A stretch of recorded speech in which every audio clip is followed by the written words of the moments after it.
Dr. Mansoor Rahman, Center for Manpower Research and Development Institution, Kurnool.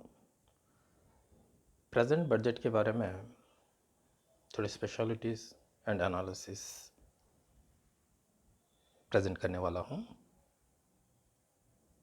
ये budget lockdown corona crisis के साथ साथ recession period में present हुआ है।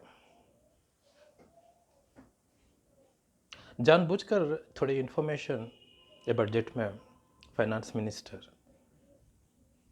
एक्सप्लेन नहीं करे। 9.5 फिजिकल डेफिसिट को मीट करने का इंफॉर्मेशन नहीं। क्यों बोले तो इनकम एंड एक्सपेंडिचर का डिफरेंस फर्स्ट टाइम बहुत हाईएस्ट रिकॉर्ड हुआ है, that is 9.5, alarming danger. At the same time recession period से लेको corona and lockdown urban economy, specially urban economy collapse हो गए। जो माइग्रेंट लेबर है टाउन्स एंड सिटीज़ में जीने आते हैं एंड इंडस्ट्रीज सर्विस सेक्टर उनको एम्प्लॉयमेंट रोज़गारी दिया है, वो बहुत इफेक्ट हो है। इसके बारे में ये बजट में कोई सपोर्टिंग नहीं था।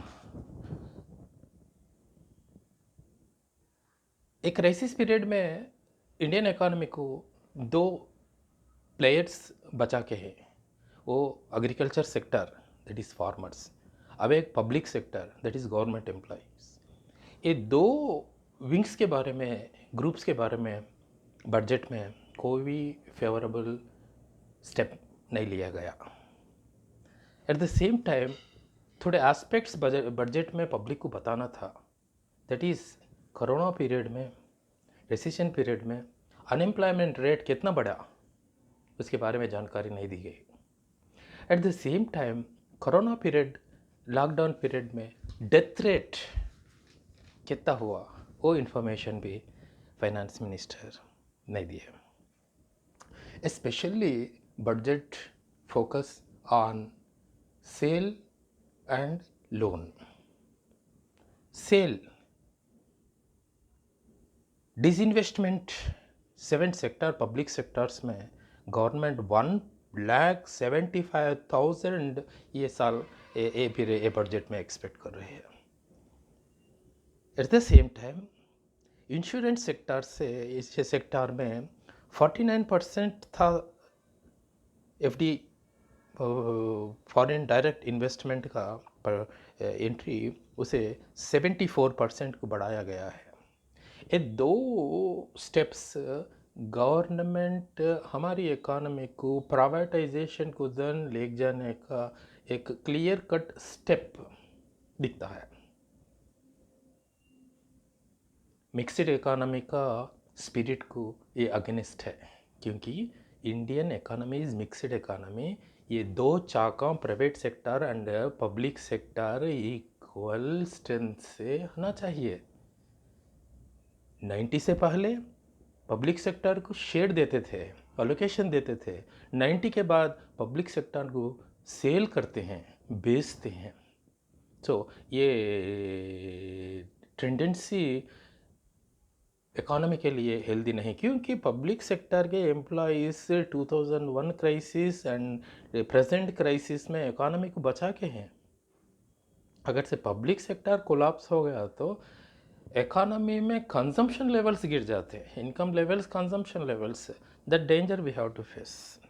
अनदर थिंग, जो कॉरपोरेट सेक्टर को जो बूस्ट ये मिलता है, ignoring consumption of people, only supply sector that is favourable to production और प्रोड्यूसर्स, इससे इन्फ्लेशन बढ़ने का चांसेस ज़्यादा है। So inflation consumer products, food products, इसमें एट प्रेजेंट सिग्निफिकेंट लेवल है। ये बजट से इन्फ्लेशन अभी बढ़ने का chances. At the same time public में इनइक्वालिटीज़, पॉवर्टीज, इम्बैलेंसेस भी बढ़ने चांसेस है। एंड लास्टली फेडरल सिस्टम में हम जी रहे हैं। Our constitution is federal system, state central government and state government both are equally important or equally strong. But after GST, introduction of GST, centre states को बहुत week कर गए हैं। जीएसटी में जो चेंजेस लेकर के हैं उससे स्टेट गवर्नमेंट्स वीक हो गए। एट द सेम टाइम जो one nation one ration card जो स्लोगन से गवर्नमेंट इसमें इंट्रोड्यूस करी, that proposal is dangerous for state governments. So it is against the spirit of federal system of India. This system budget favorable for corporates, favorable for metropolitan cities, but this system is not giving attention or giving importance, giving priority to common man.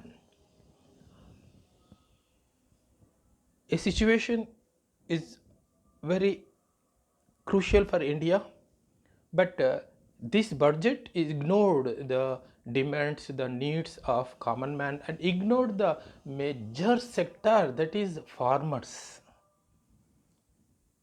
And we are getting 85% income from industrial sector and service sectors of urban areas. We are getting 85% GDP from service sector and industrial sectors of urban areas. Focus urban economy को नहीं दिया गया। So assets बेच के income generate करना, 12 lakh crore loan लेके physical deficit meet होना, this is not the step supposed to take by the government for sustainable development of the economy. Thank you.